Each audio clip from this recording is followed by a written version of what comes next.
পবিত্র কাবা শরীফকে বলা হয় মহান আল্লাহর ঘর। আপনি জানলে অবাক হবেন যে পবিত্র কাবা ঘরের উপরে কখনো পাখি ও বিমান উড়ে না। কুদরতের দৃষ্টিকোণ থেকেও তার অবস্থান এমনই যে তার উপর চন্দ্র ও সূর্য অবস্থান করতে পারে না। কিন্তু কেন? বিস্তারিত থাকছে ডেস্ক রিপোর্টে।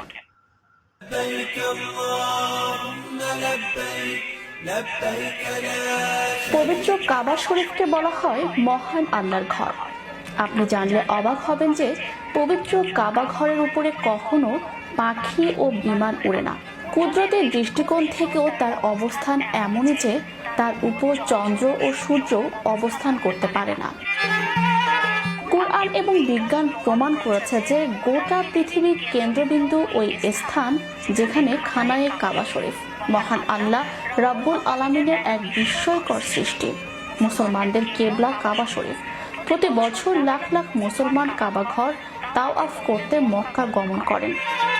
পৃথিবীতে সর্বপ্রথম আল্লাহ তাআলার নির্দেশে ফেরেশতারা কাবা ঘর নির্মাণ করেন।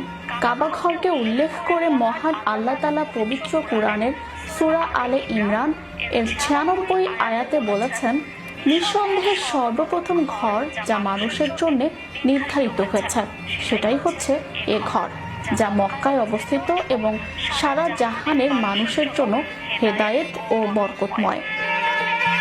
কাবা ঘরটি আল্লাহ তাআলার আরশের মুআল্লামার ছায়া তলে সোজাসুজি বাইতুল মামুর আকৃতি অনুসারে স্থাপন করেন।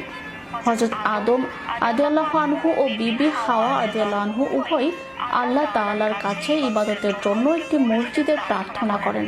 আল্লাহ তাআলা তাদের দোয়া কবুল করেন এবং বাইতুল মামুর আকৃতিতে পবিত্র কাবা ঘর স্থাপন করেন।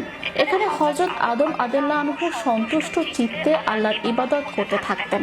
অনেকের মতে মানব সৃষ্টিরও অনেক আগে মহান আল্লাহ তাআলা কাবা ঘর সৃষ্টি করেন। হাফসে বিন মাজাহির বলেন, আল্লাহ রাব্বুল আলামিন বাইতুল্লাহর স্থানকে সমগ্র ভূপৃষ্ঠ থেকে ২০০০ বছর আগে সৃষ্টি করেন। মুসলিম শরীফের একটি হাদিসে হযরত আবু যর গিফারি হতে বর্ণনা হয়েছে, রাসূলুল্লাহ সাল্লাল্লাহু আলাইহি ওয়াসাল্লাম তার একটি প্রশ্নের উত্তরে বলেছিলেন, বিশ্বের সর্বপ্রথম মসজিদ হলো মসজিদে হারাম, এরপরের মসজিদ হলো মসজিদে আকসা। ভৌগোলিক দিক থেকে মক্কা ও আরব উপদ্বীপ, এশিয়া ও ইউরোপ আফ্রিকার মধ্যস্থলে অবস্থিত মক্কা নগরী পৃথিবীর কেন্দ্রস্থলে হয় মহান আল্লাহ কাবা ঘর মক্কাতেই স্থাপন করেন।